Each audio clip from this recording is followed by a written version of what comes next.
అంత మానసిక స్థితిగతుల్లోనికి ఈ వ్యసనం నిన్ను లాక్కొని వెళ్ళిపోతుంది.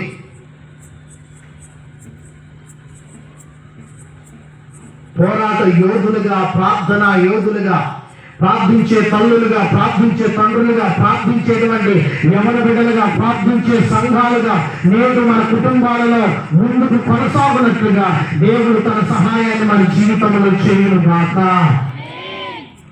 ఈ రాత్రి నా చిన్న సాక్ష్యాన్ని మాటని జ్ఞాపకం చేసి ఆప్యంలో ముందుకు వెళ్తాను. మా నాన్నగారు 92వ సంవత్సరంలో రక్షించబడ్డారు. రక్షించబడి 93 సమయానికి అప్పటికే బీఈడీ కూడా కంప్లీట్ చేశాడు. కుటుంబం అంతా కూడా ఉద్యోగం చేయాలి. ఇంట్లో పెద్ద కొడుకు మా నాయన అప్పటికే సెంట్రల్ గవర్నమెంట్ జాబ్ చేస్తున్నాడు మైన్స్లో, బండ్లమోట్లో. అని కలిగినప్పుడు దేవుని యొక్క పిలుపుని బట్టి సేవకు వచ్చేది యవన కాలంలో. ఆయన సేవకు వచ్చిన కాలంలో 23-24 సంవత్సరాలు అంతే. సేవ ప్రారంభంలోనే భయంకరమైనటువంటి చాతబడి శక్తులతో పోరాడుతున్నటువంటి ఇద్దరు జీవితాల్లో, ఒక ఇద్దరు కుటుంబాల్లో చేరి ఆ కుటుంబంలోనే ప్రార్థన చేస్తూ వారిని ఆ చాతబడి శక్తుల నుండి బయటకు తీసుకొని వచ్చాడు. పక్షవాయువు వచ్చి పడిపోయినారు. వివాహం జరిగింది, చక్కని గర్భఫలాన్ని దేవుడు ఇచ్చినాడు.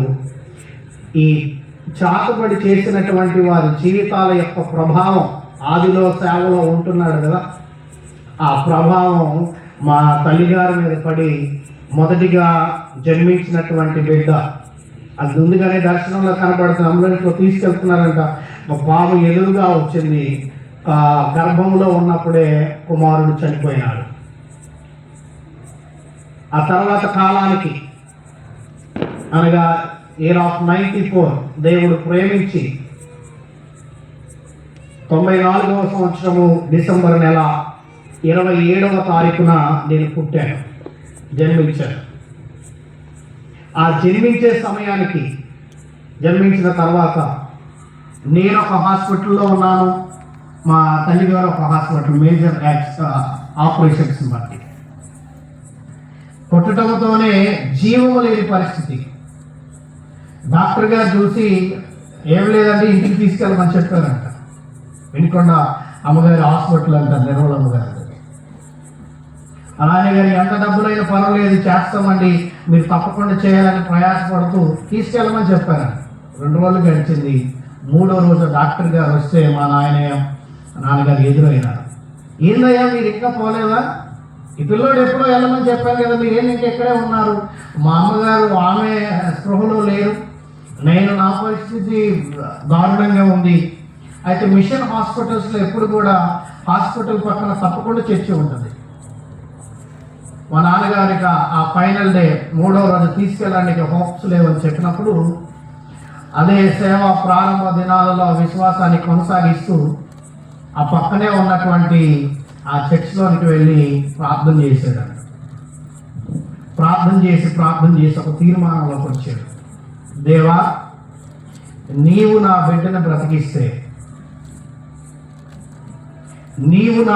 బ్రతికిస్తే నేను నీ సేవకిస్తాను. నేను నీ సేవకిస్తానని తీర్మానం జరిగింది. ఆ రాత్రి దేవుడు నన్ను దర్శించి జీవముతో కూడా బ్రతకడానికి దేవుడు సహాయం చేశాడు. 7వ రోజుకి కామెరలు నా వెనక భాగంలో, బహుశా వెంకటేష్ చాలాసార్లు చూస్తుంటాడు, భయంకరమైనటువంటి ఒక 5 రకాలైనటువంటి గండలు, గాయాలు ఎప్పటికీ ఉన్నాయి. తర్వాత ఈ ఉక్కులోనే ఆ ట్యూబ్స్ పెట్టి పాలు పంపించేవారంట. ఇంత భయంకరమైన పరిస్థితులలో మా తండ్రి గారు, మా నాన్నగారు దేవుని సన్నిధిలో పోరాడాడు ప్రార్థనలో.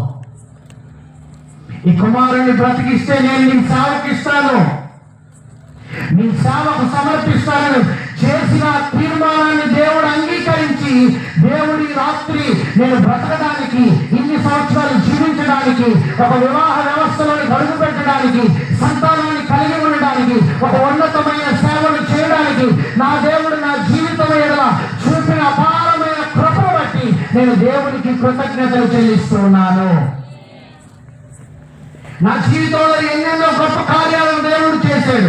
ఎన్నోసార్లు నేను ప్రార్థనలో పోరాడినప్పుడు ఆ ప్రార్థనలో దేవుడు నాకు జయమిచ్చాడు. ఈ రాత్రి మీ అందరికీ బలపరిచేటువంటి మాట ఏంటంటే, మీరు భయంతో ఉన్నా, మీరు ఒంటరితనంలో ఉన్నా, మీరు అగాధమనేటువంటి చీకటితో ఉన్నా, లేకపోతే మీరు ఒక్కరే మిగిలిపోయిన వారిగా ఉన్నా, మీరు భయంతో ఉన్నా, బలహీనతతో ఉన్నా, బాధతో ఉన్నా, బంధకాలలో ఉన్నా, బలమైనటువంటి శ్రమలకుండా మీరు ప్రయాసపడుతున్నా, ఈ రాత్రి మీరు ప్రార్థనలో పోరాడండి. మీ బలహీనతలన్నిటినీ నా దేవుడు కొట్టి మీ స్థితిగతులను మార్చునుగాక. హల్లెలూయా, హల్లెలూయా. మొట్టమొదటి అనుభవం ఈ పెనియల్లో